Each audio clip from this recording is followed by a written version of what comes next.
Esta es una pregunta del examen del 2007 de Lima. A ver, estas están en condiciones totales de responder.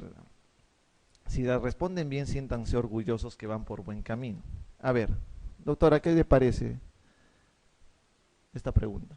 Varón de 40 años, hace 6 meses con dificultad para el pasaje de alimentos. Manifiesta que el alimento se le queda atracado en el pecho, que ha bajado de peso, que hay dolor al deglutir.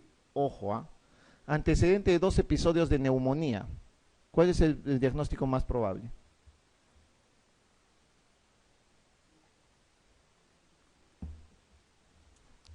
A ver, ¿qué les parece? Acalasia cricofaringea, acalasia esofágica, anillo esofágico, divertículo de Senker, espasmo esofágico difuso. ¿Cuál? Ya les he dicho, este sí es una pregunta de examen de acá. O sea que, si no responden, no continúo. ¿Cuál es la acalasia, doctora? ¿La cricofaringea o la esofágica?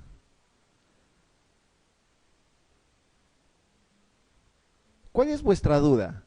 Porque todo lo demás les he dicho, excepto una cosa, que les he dicho que no hay dolor al deglutir. Cierto, yo no tengo la culpa de que los que hagan el examen también tengan errores cuando hagan. Realmente no hay dolor al deglutir.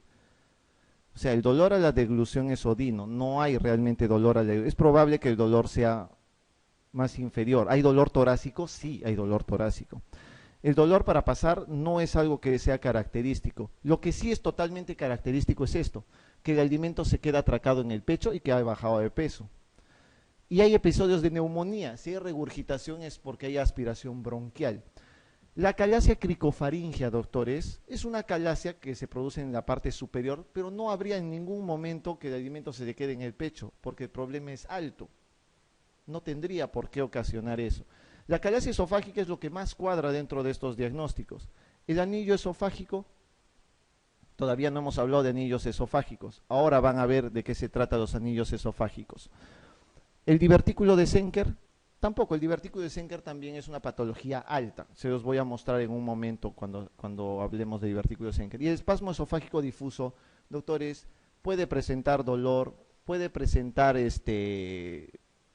baja de peso que quizás en algún momento, pero normalmente el pasaje del alimento es más adecuado que en el de una calasia. No se queda el alimento atracado usualmente en el pecho. Así que acá la respuesta es, el que más cuadra obviamente, es la calasia esofágica, ¿ya? La calasia esofágica. Pregunta 4. Respecto a la disfagia, una de estas es cierta. A ver. El síndrome de Plummer-Vinson cursa con disfagia esofágica inferior. Vamos a ver. Una disfagia de 1 o 2 horas de evolución acompañada de intensa salivación sugiere impactación de alimento por anillo esofágico. En la disfagia motora existe dificultad para el paso de sólidos y líquidos desde un principio. La disfagia para líquidos solo es en decúbito, se caracteriza en la esclerodermia. La presencia de disfagia con disminución del pulso en el brazo derecho es compatible con disfagia ilusoria. Este tipo de preguntas son típicas del MIR, ¿no? Si se dan cuenta son mucho más extensas, mucho más largas. 2, 3 líneas por cada afirmación. Acá lo que quiero que conozcan, les voy a dar de una vez la respuesta porque quiero avanzar con esto rápidamente y hablar rapidito de lo que es el síndrome de Plummer-Vinson. El síndrome de Plummer-Vinson obviamente es una lesión que ocasiona una membrana, pero es en la parte superior del esófago. Por consiguiente, no hay disfagia esofágica inferior. La disfagia esofágica usualmente es inferior. Miren lo que va a aparecer acá. Esto es un síndrome de Plummer-Vinson. Membranas que aparecen en el tercio superior del esófago. Usualmente un síndrome de Plummer-Vinson, doctores, aparece en el siguiente paciente. Mujer, joven, gestante muy probablemente, que tenga anemia ferropénica. Ese es el cuadro clínico típico, característico de un paciente que va a tener un síndrome de Plummer-Vinson y que tiene disfagia esofágica superior. No se olviden, disfagia esofágica superior porque tiene una membrana esofágica en la parte alta. El otro nombre del Plummer-Vinson es Otra pregunta de examen. Síndrome de Patterson-Kelly. Es lo mismo. Un Plummer-Vinson es lo mismo que un Patterson-Kelly. ¿Ya? Esto es una membrana, miren. El esófago usualmente tiene que verse hasta la parte del fondo de una endoscopía, pero esto es una membrana, miren, en la parte superior, ¿no? Esta misma membrana que ustedes ven acá arriba, en este esófago varitado, lo ven acá, por una endoscopía. Eso es un síndrome de Plummer-Vinson. No lo olviden, por favor. Mujeres, generalmente gestantes, con anemia ferropénica y que tienen disfagia para los alimentos. Ese es un cuadro clínico característico, una pregunta de examen de hace unos años, si no me equivoco, el 2005-2006, de acá de Lima también. ¿Ya? La causa más frecuente de disfagia esofágica motora, ¿cuál es? A ver, las preguntas motivadoras para que contesten en coro, a ver, ¿cuál es esa? Esta es sencillísima.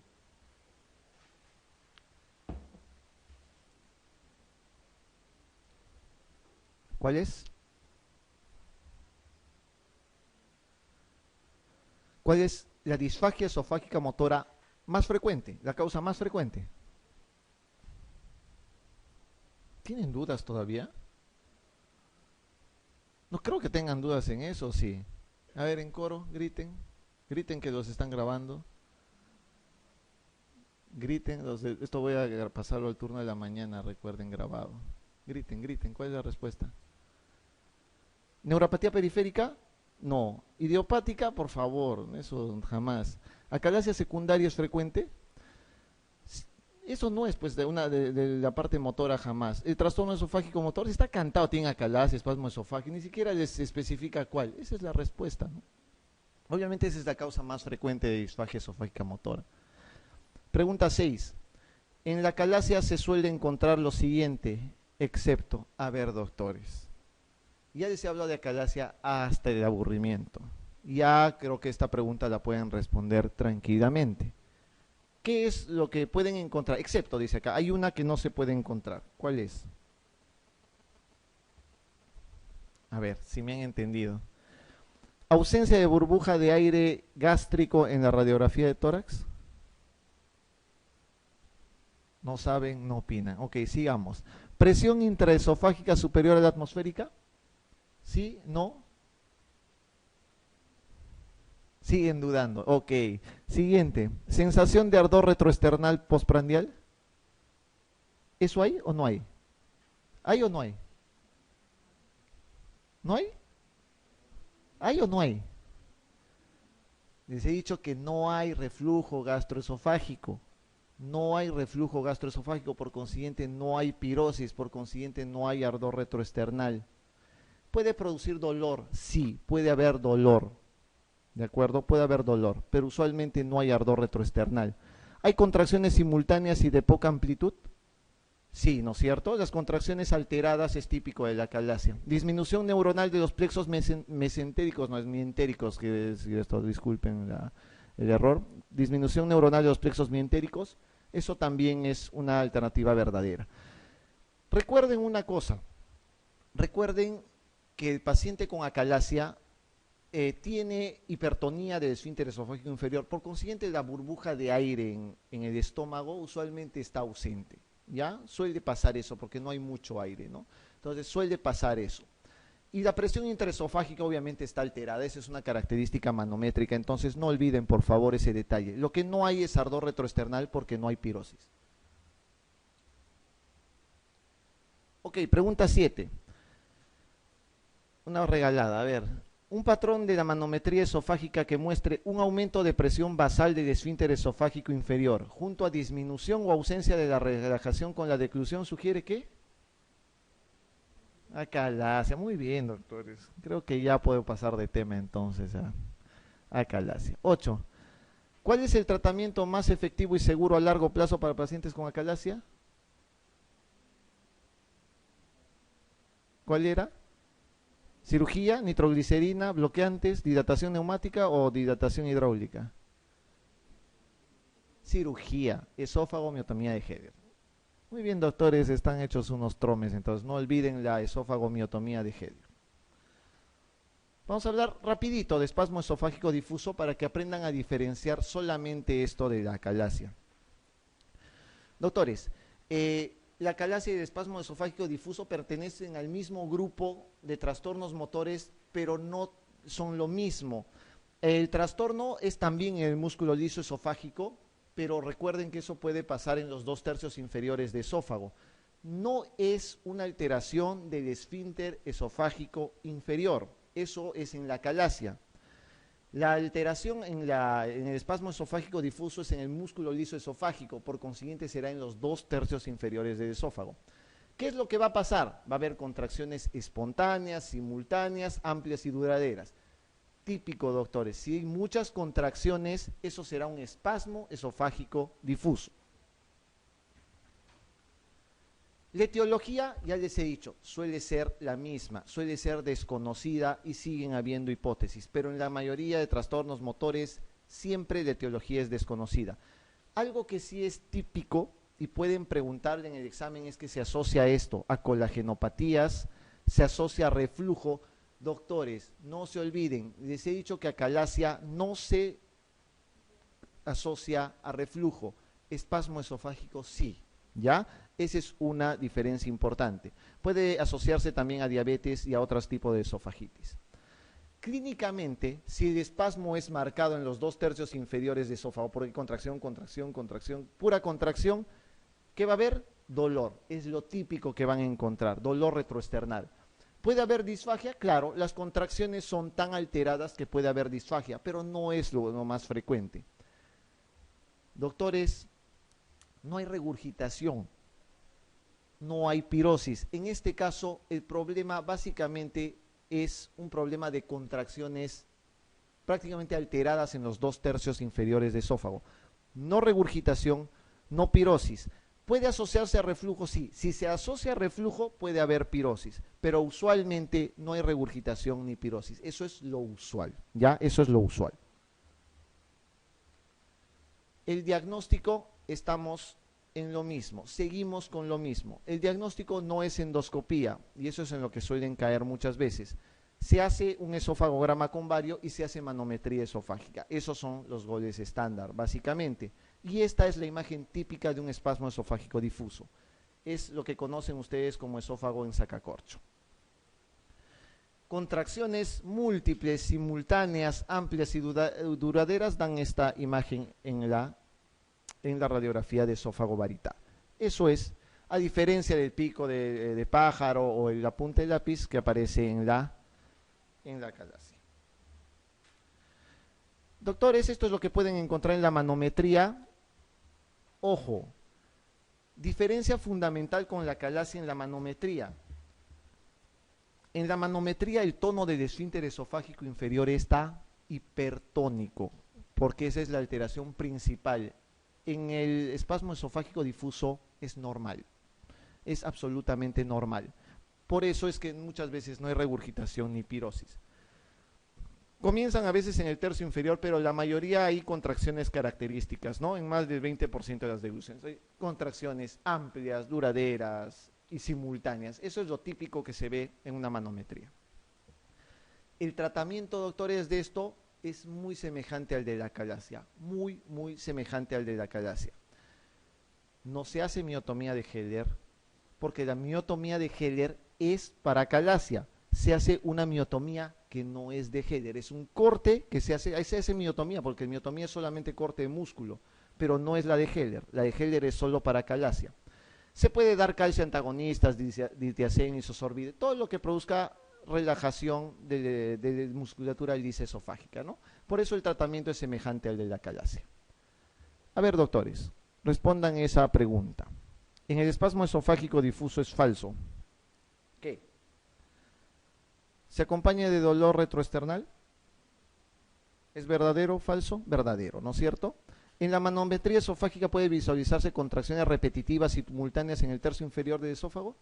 Sí, eso es la típica característica manométrica. ¿Hay hipertonía del esfínter esofágico inferior en reposo? No, les había dicho que eso es típico de la acalasia. En el esfínter esofágico inferior, en este espasmo esofágico difuso, es normal. Esa es la respuesta, pero veamos de repente si hay algo más ¿Los anticolinérgicos tienen un efecto terapéutico limitado? Cierto, anticolinérgicos no se utilizan más, ¿no? ¿Se desencadenan cuadros de dolor por la ingesta de alimentos fríos? Sí, eso es algo que tienen que tener en consideración, algo que pueden tomarlo en cuenta. Pero acá, típicamente lo falso es la C, ¿no? No hay hipertonía del esfínter esofágico inferior.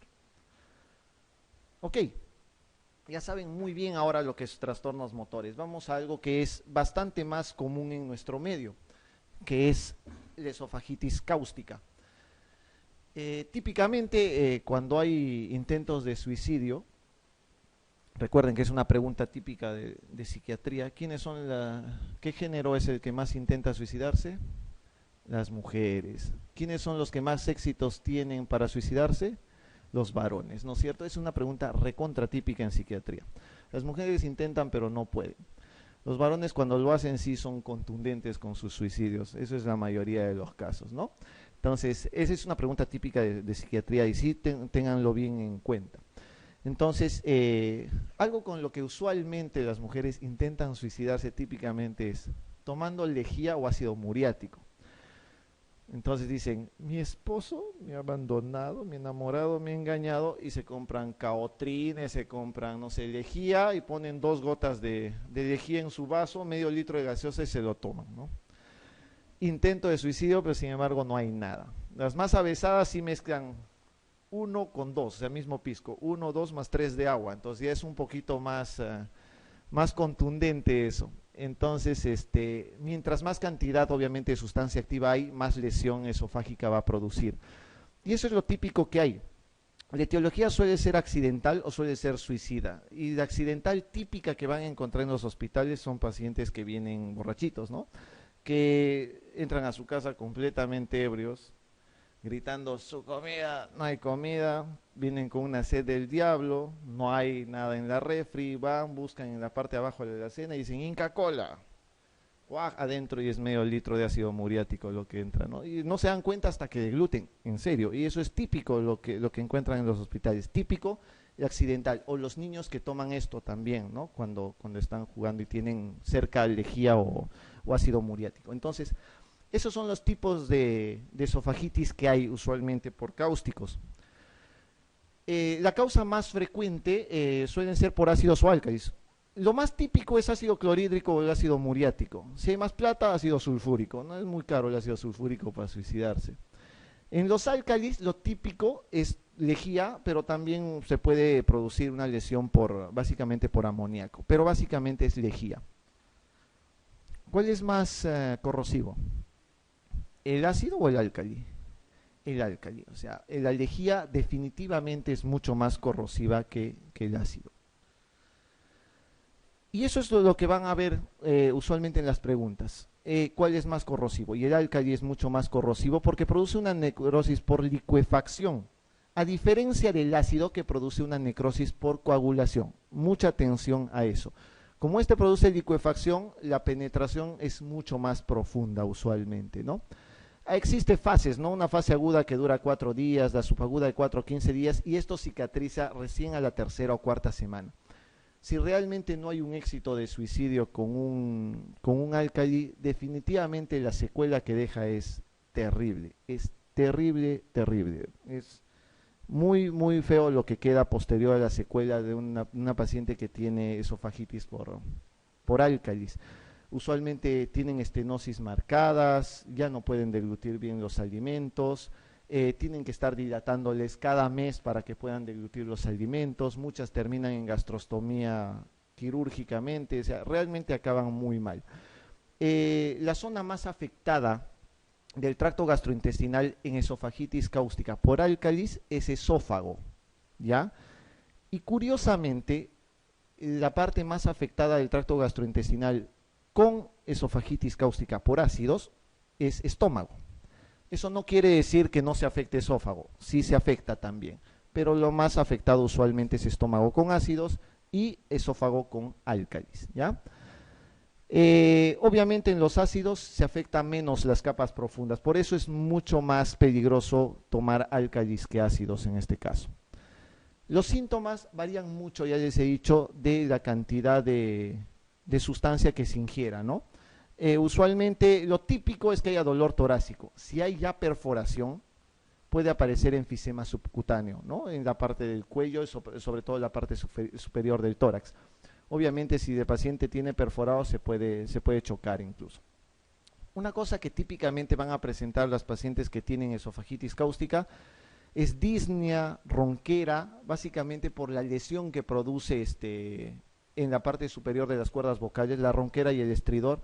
La hipersalivación es típico porque no pueden deglutir y empiezan a insalivar totalmente. Y la disnea, obviamente, si hay dificultad respiratoria o tienen alguna alteración por el enfisema y por el dolor torácico, ¿no? Esos son los síntomas que pueden encontrar. Esto es algo que no suelen tomar en los exámenes. Me interesa que lo conozcan porque gracias a esto ustedes pueden realmente discernir dónde termina un paciente con esofagitis cáustica. Esta clasificación que tienen ustedes acá se llama clasificación de Sargar, ya con Z. En la clasificación de Sargar típicamente el grado 0 es cuando la mucosa está normal. Se tomó un poquitito de lejía muy diluida con agua y no pasó nada, ¿no? Como acá. El grado 1 es cuando ya hay un poquito de edema y cuando hay un poquito de hiperemia, es decir, hay congestión. Solo edema y hiperemia, ese es el grado 1. El grado 2 puede ser grado 2A o 2B, y hay friabilidad, y hay un poco de hemorragia. El grado 2B ya hay úlceras, es mucho más profundo. Y el grado 3, típicamente, aparte de las úlceras profundas que tienen, ya hay áreas de necrosis. Cuando hay necrosis pequeñas será 3A y cuando hay necrosis extensa será 3B. Como les digo, esto usualmente no es pregunta de examen, ¿ya? No es pregunta de examen, no he visto una pregunta de estas en ningún examen, ni acá ni en España, pero me interesa que sepan porque finalmente termina siendo el destino de los... ¿Qué harían ustedes si tienen un grado 1, por ejemplo, de esofagitis cáustica? Se va a su casa a que vuelva a intentar suicidarse, simplemente, la verdad que no hay nada que hacer. Pero si tú tienes un grado 2 o un grado 3, usualmente ese paciente tiene que quedarse hospitalizado para hacer monitoreo de si hay perforaciones posteriores, ¿no? Porque recuerden que el ácido o el álcali posterior a la ingesta puede seguir actuando, puede seguir haciendo licuefacción, puede seguir haciendo coagulación, dependiendo de lo que haya tomado. O sea, sigue habiendo actividad. Doctores, si tienen un paciente que haya ingerido ácido álcalis, jamás en vuestra vida se les ocurra hacerle vomitar o hacerle devolver el contenido, porque lo único que hacen es requemar todo lo que ya estaba quemado, ¿no es cierto? No se debe poner sonda nasogástrica, ojo, no colocar sonda nasogástrica, no hacer vomitar al paciente cuando tenga ingesta de cáusticos, ¿de acuerdo? Las complicaciones típicas, la más frecuente, si aparece en el examen, la complicación más frecuente es estenosis. Esa es la complicación más frecuente de las esofagitis cáusticas, estenosis. Puede haber perforación, que es mucho más severo, y hemorragias que también se puede encontrar, pero lo más frecuente es estenosis. Esto es en lo que terminan, y eso es lo que les estaba diciendo en un momento, ¿no? Si hay grado 0, el paciente se va de alta. Si hay edema, hiperemia o tienen úlceras muy pequeñitas superficiales, depende. Ustedes lo pueden hacer tolerar líquidos. Si va bien, se va de alta a su casa. Pero si no va a una buena evolución ese paciente, pueden pasar a un tercer grado que puede ser básicamente tenerlo en hospitalización para que este paciente pueda ser hospitalizado porque puede perforarse o puede tener mayores complicaciones. Entonces, mucha atención a eso. Si el paciente está perforado, ese paciente va a cirugía urgente sin más ni más. No olviden eso. ¿Qué es lo que deben de pedir ustedes cuando tengan un paciente con esofagitis cáustica? Pídanle siempre una radiografía de tórax. Siempre. Tienen que palpar si hay enfisema, fundamentalmente. Se puede pedir una tomografía en algún momento. Eso es para descartar básicamente perforación. Y se hacen endoscopías o bien tempranas o bien muy tardías, porque si lo haces al medio no se puede hacer, hay riesgo de perforación. El riesgo de perforación es cuando más actividad tiene el ácido o el álcali. Entonces, bien temprano se debe hacer la endoscopía o bien tardíamente. Pregunta 10. ¿Cuál es cierta, a ver, con respecto a la esofagitis por cáusticos? ¿La lesión por ácidos son más profundas que las por alcalinos? Ya les había dicho, ¿qué es? ¿Verdadero o falso? Falso. La esofagitis por álcalis es mucho más profunda, ¿no? ¿El esofagograma es la prueba diagnóstica de elección para esta lesión? ¿Se hace esofagograma? No, no es cierto, no se hace de ninguna manera esofagograma. ¿En los adultos la ingesta de cáusticos es casi siempre accidental? En niños es accidental. La causa más frecuente en adultos es intento suicida, generalmente. La medida terapéutica más eficaz es la neutralización del ácido alcalino. Claro, si tomó lejía, le das ácido muriático para contrarrestar. No, jamás, ¿no es cierto? No se puede contrarrestar uno con otro. Superada la fase aguda, la estenosis es la principal complicación de esta patología. Cantada la respuesta, ¿no? La más frecuente es básicamente la estenosis. La respuesta es la E, entonces. Pregunta del examen del año 2007. Este es del examen de residentado de acá de Lima. A ver, varón de 40 años que refiere desde hace 3 años dolor retroesternal y pirosis, no pérdida de peso ni anemia. ¿Cuál es el diagnóstico más probable? A ver, esa sí es una pregunta de acá.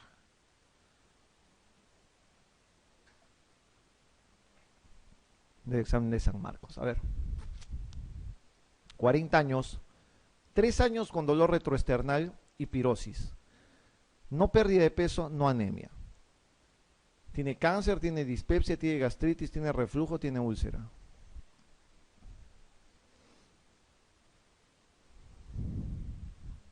Más de uno escuchó este caso clínico en sus casas.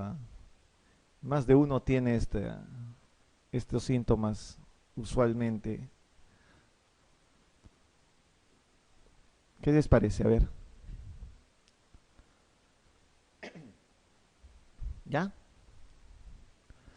Ya 1 minuto es por pregunta. Mucha demora. Champén, a ver, champén. ¿Cáncer es o no? No, porque no tiene ningún signo de alarma. No hay pérdida de peso, no hay anemia. Eso les deben de decir cuando ya, oye, me da, no es. ¿Dispepsia? ¿Qué es dispepsia? ¿Qué es dispepsia? Dispepsia es cualquier síntoma o molestia que se produzca en mi abdomen superior. Cualquier síntoma molesto que se produzca en mi abdomen superior. Balonamiento, distensión, dolor abdominal. Cualquier síntoma. Eso es una dispepsia. ¿De acuerdo? Eso es dispepsia. ¿Gastritis será? ¿Qué necesitas para diagnosticar gastritis? La gastritis, doctores, es un diagnóstico endoscópico, ¿de acuerdo? O un diagnóstico histológico, ambas cosas. Un diagnóstico endoscópico, histológico te da el diagnóstico de gastritis. Acá no hay ninguna endoscopía, esto es básicamente clínico. Por consiguiente, ustedes no pueden diagnosticar gastritis en este paciente. Ojo, y ustedes cuando estén en sus casas y digan, ay, mi gastritis me está molestando, si nunca han tenido endoscopías, no es su gastritis la que está molestando, pues no tienen gastritis, tienen otra cosa, que puede ser la D. ¿La D qué es? Reflujo gastroesofágico. ¿Hay dolor retroesternal? Sí hay dolor retroesternal en el reflujo gastroesofágico. ¿Hay pirosis? Hay pirosis, que es esa sensación de ardor retroesternal. No hay pérdida de peso ni anemia, típicamente. Eso es un reflujo gastroesofágico. ¿Hay úlcera péptica? Doctores, ¿la úlcera péptica puede producir pirosis? Sí, podría tener una sensación de ardor retroesternal. ¿Podría tener pérdida de peso? No, usualmente no hay pérdida de peso. ¿Podría tener anemia? Si no sangra, no. Pero necesitan una endoscopía para ustedes hacer el diagnóstico de esto. Si no, no hay manera de hacer el diagnóstico de una úlcera. Es lo mismo que pasa en este caso con la gastritis. Podría tener los mismos síntomas en este caso clínico, pero sin embargo no necesariamente tiene que ser el diagnóstico hecho por esto. Acá, si estamos hablando de 3 años de dolor retroesternal, con pirosis, sin pérdida de peso y anemia, sin endoscopía y sin nada, simplemente se cataloga como un reflujo gastroesofágico y nada más. Para lo demás necesitan necesariamente otros datos, como una endoscopía fundamentalmente. No olviden, por favor, ese detalle. ¿De acuerdo? Hablemos un poquito de ERGE entonces. Acá tienen que aprender a definir tres cosas.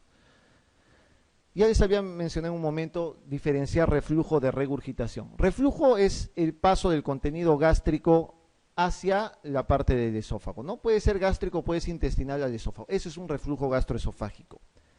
La enfermedad por reflujo gastroesofágico, eso es otra cosa, son estos síntomas, pero tiene que tener lesiones esofágicas.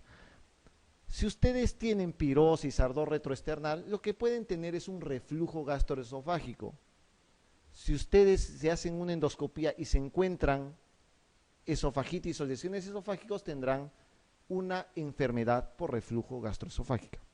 ¿Ya? Son dos cosas que tienen que aprender a diferenciar. La esofagitis es el daño en la mucosa ocasionada por el reflujo básicamente, pero que tiene que ser visualizada endoscópicamente. No es un diagnóstico clínico, es un diagnóstico endoscópico. Son cosas que ustedes tienen que aprender a diferenciar muy bien para el examen, ¿de acuerdo? Reflujo, simplemente la sensación de pirosis de ardor retroesternal. ERGE, cuando ya hay lesiones esofágicas, pero evidenciadas por endoscopía. Esofagitis básicamente son las lesiones mucosas evidenciadas por la endoscopia.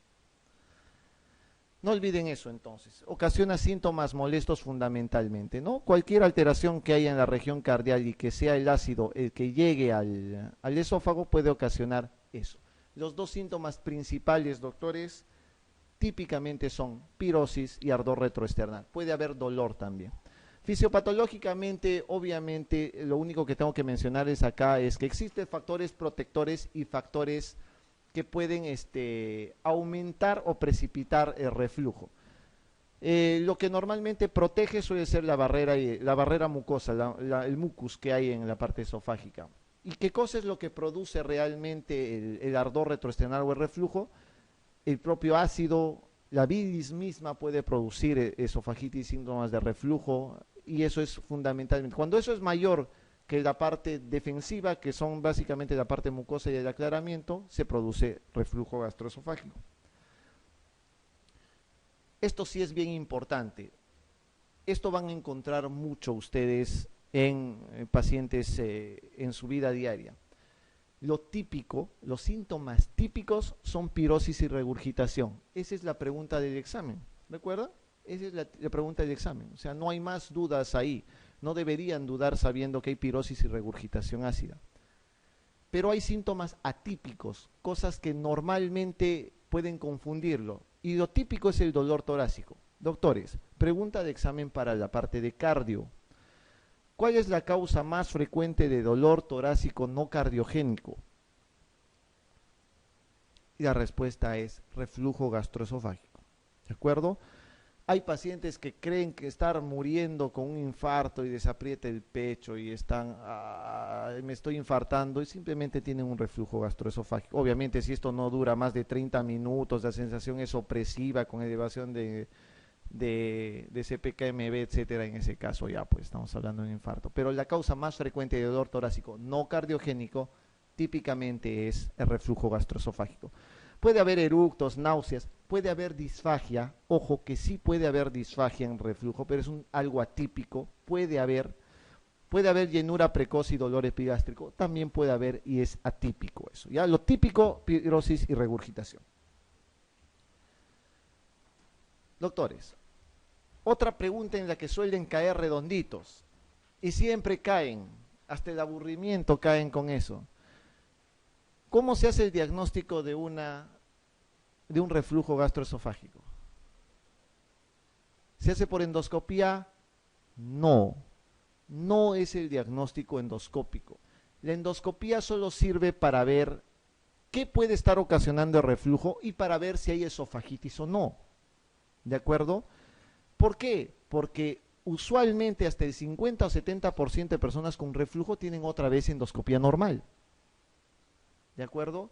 Entonces, el reflujo gastroesofágico no se diagnostica con endoscopía. Si ustedes tienen pirosis y regurgitación, no se hagan meter un tubo por las puras. No recomienden a sus familiares hacerles una endoscopía por las puras.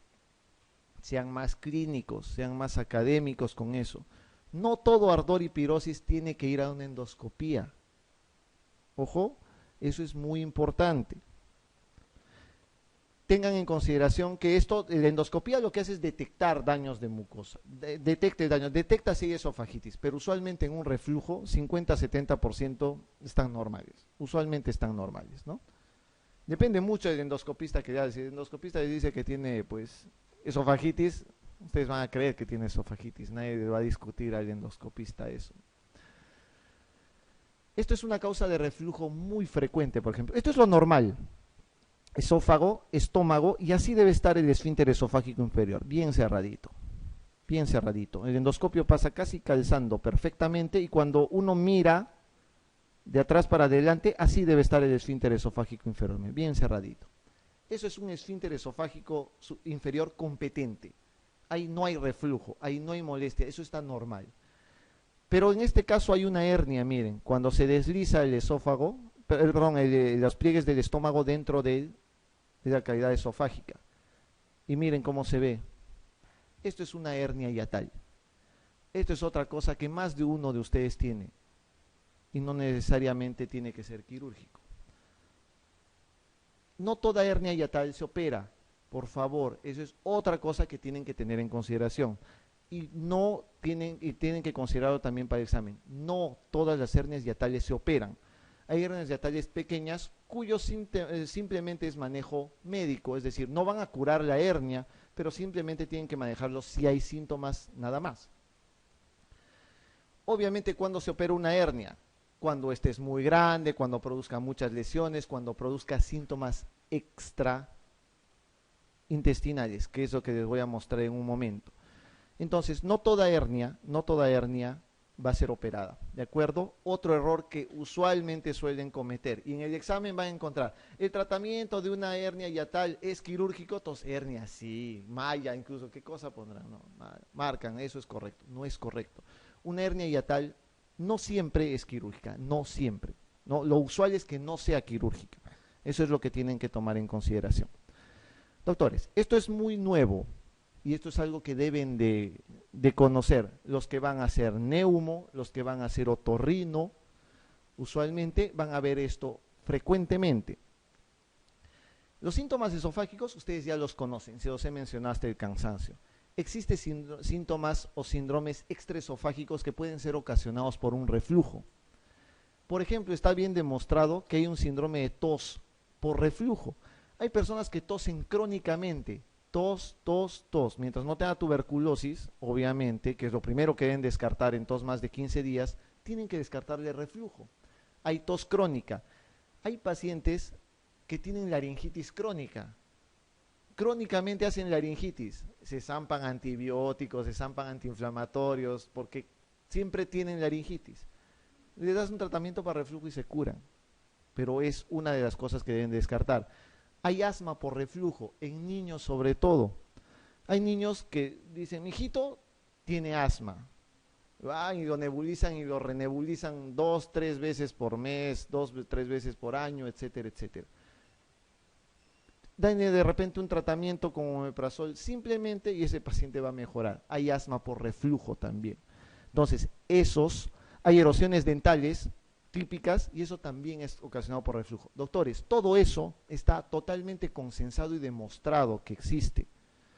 Así que usualmente a nosotros, tanto el otorrino como el neumólogo nos refieren sus toses crónicas que no tienen causa o sus laringitis o sus asmas para que hagamos una endoscopía y descartemos que no haya hernias o le hagamos una manometría y descartemos que no haya reflujo. Eso es lo que hacemos usualmente. Hay otras cosas que están propuestas, faringitis, sinusitis, fibrosis pulmonar idiopática o otitis media que también se han relacionado con reflujo. Eso no está demostrado. Me interesa que aprendan estos de acá.